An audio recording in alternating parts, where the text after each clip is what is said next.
Hello guys, मेरे mama के channel को सब्सक्राइब करें एंड अपने प्यारे प्यारे हाथों से कमेंट करें।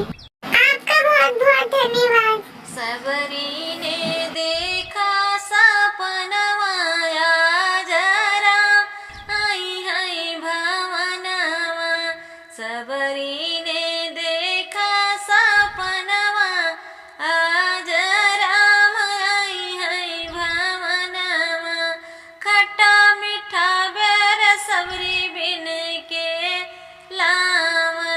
खट्टा मीठा बैर सबरी बिन के लावै। इहे मोरे राम के भोजनवा कि आज राम आई है भवनवा। इहे मोरे राम के भोजनवा कि आज राम आई है भवनवा। सबरी ने देखा सपनवा कि आज राम आई है भवनवा। गंगा जमुना सबरी जल भर लावै। गंगा जमुना सबरी जल भर लावै। है मोरे राम के घुटनवा कि आज राम आई है भवनवा।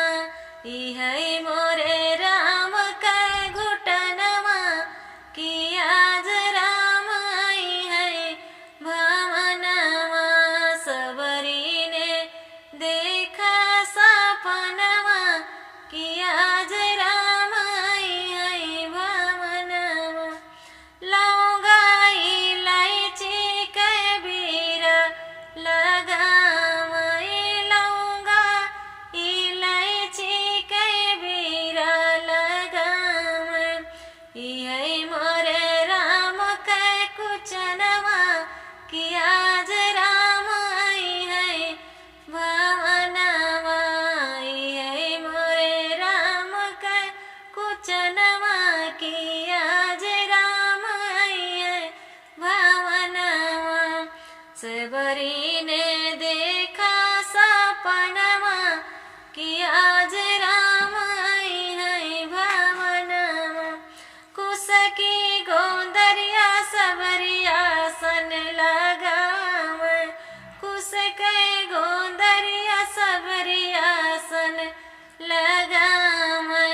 इहे मोरे राम का सुतनवा कि आज राम आई है भवनवा। इहे मोरे राम का सुतनवा कि